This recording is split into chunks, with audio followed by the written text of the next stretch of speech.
So in yesterday's lesson we looked at the unit circle.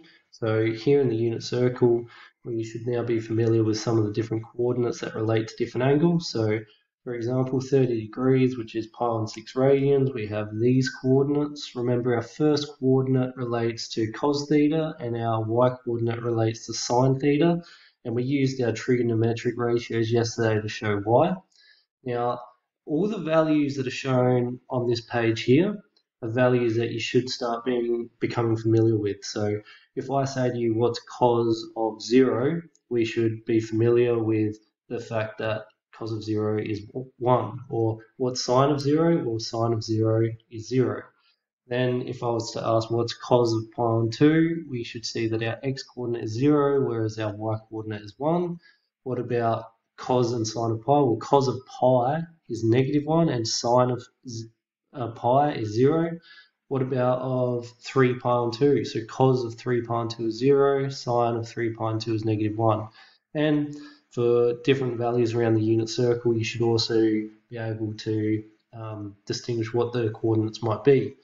Now you'll notice that there's some similar numbers that pop up. So if we compare the angle pi on 6 to say 5 pi on 6, you can see that these two values for our x and y values are the same. So we've got the square root of 3 over 2 and the half. However, because in this quadrant the x values are negative, you can see that that has a negative value, but the y value is still positive.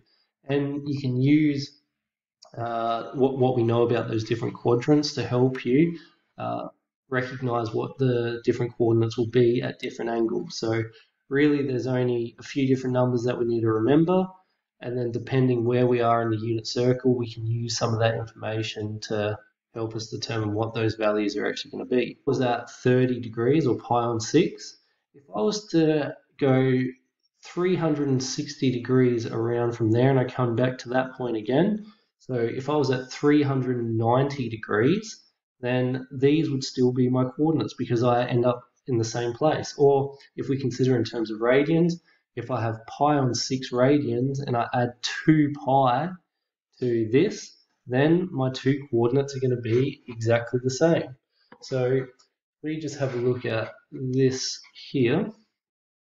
So we can see that basically when we go around 360 degrees, that the position P on the unit circle is unchanged. So here, if I'm at angle theta, my values are going to be cos theta, sine theta. If I add 360, I end up in the same position, therefore the points are unchanged. So in general, we can always say that cos of theta plus 360 times k, now k is just any integer. So if k is 1, that means that I go around the circle 1. So theta plus 360 would just be equal to cos of theta. Or if k was 2, then theta plus 720 would just be the same as cos of theta. And we could say the same for the sine value.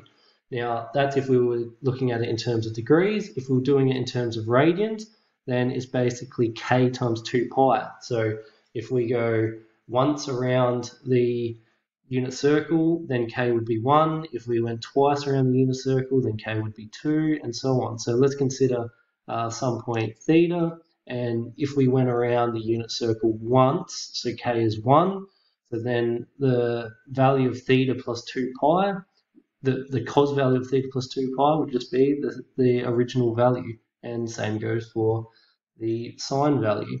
So what do I mean by this? Let's consider the point at angle 60 degrees.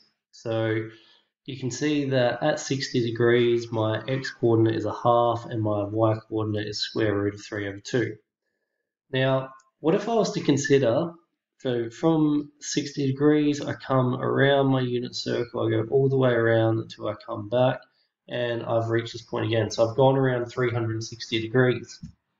So if I added 360 degrees to 60, that would mean that once I've gone around the circle full time, I'd be at 420 degrees. So what does that mean? It means that cos of 420 would still be a half, and sine of 420 would be square root of 3 over 2. Then what if I went around again from my initial point? So you can see that k was 1 here. What if k was 2? So that means that I've done 2 revolutions. So then basically it would be 780 degrees. So what's cos of 780 degrees? Well, it's just going to be a half. And what's sine of 780 degrees? It's going to be square root of 3 over 2.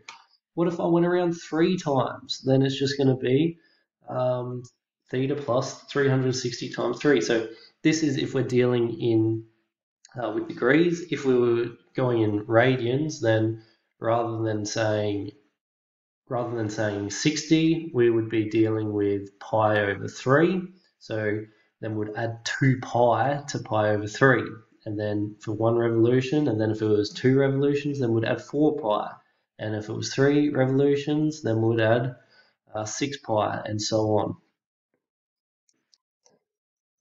When looking at tan of an angle, tan theta is actually equal to tan theta plus k times some integer k times 180 degrees, opposed to 360 degrees like we had with our sine function and cosine function. Now, why is that the case? Well, consider this.